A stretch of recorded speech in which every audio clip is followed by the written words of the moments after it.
Assalamualaikum warahmatullahi wabarakatuh. Perkenalkan, nama saya Yuni Wulandari dari Prodi Sarjana Terapan Nurse yang ketiga. Di sini saya akan menjelaskan tentang sistem saraf dan cara kerjanya.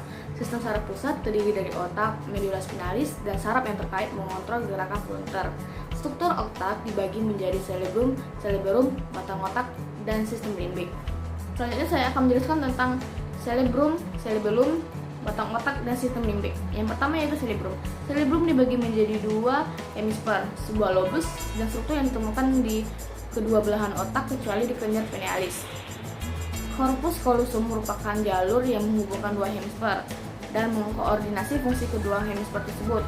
Hemisfer kiri otak mengontrol sisi kanan tubuh dan merupakan pusat pemikiran logis dan fungsi analisis seperti membaca, menulis, dan mengerjakan tugas matematika.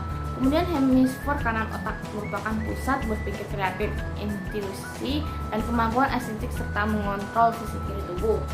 Lalu hemisfer cerebrum dibagi menjadi 4 lobus, yaitu lobus frontalis, parietalis, temporalis, dan occipitalis. Beberapa fungsi ini juga berbeda-beda, seperti lobus frontalis yaitu mengontrol organisasi pikiran, gerakan tubuh, memori, emosi, dan perilaku moral. Kemudian lobus parietalis yaitu menginterpretasi sensasi rasa dan sentuhan serta membantu dalam orientasi ruang.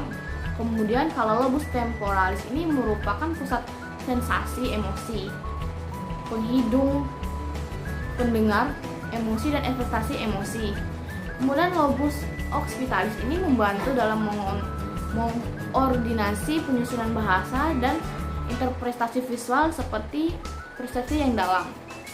Selanjutnya yaitu cerebellum. Cerebellum terletak di bawah cerebrum dan merupakan pusat koordinasi gerakan penyesuaian postural. Cerebellum menerima dan mengintegrasi informasi dari semua area tubuh seperti otot, sendi, organ, dan komponen lain sistem saraf pusatnya. Selanjutnya yaitu batang otak. Batang otak meliputi otak tengah, pons, medula oblongata, serta nukleus saraf kranial ketiga sampai ke-12. Otak tengah meliputi sebagian besar sistem aktivitasi rekular memengaruhi aktivitas motorik, tidur, kesadaran, dan kewaspadaan. Sistem ekstrapiramidal mengirim informasi tentang gerakan dan koordinasi dari otak ke saraf pinang. Kemudian yang terakhir yaitu sistem limbik. Sistem limbik merupakan area otak yang terletak di atas batang otak yang terdiri dari talamus, hipotalamus, hipokampus, dan amigdala. Talamus mengatur aktivitas sensasi dan emosi.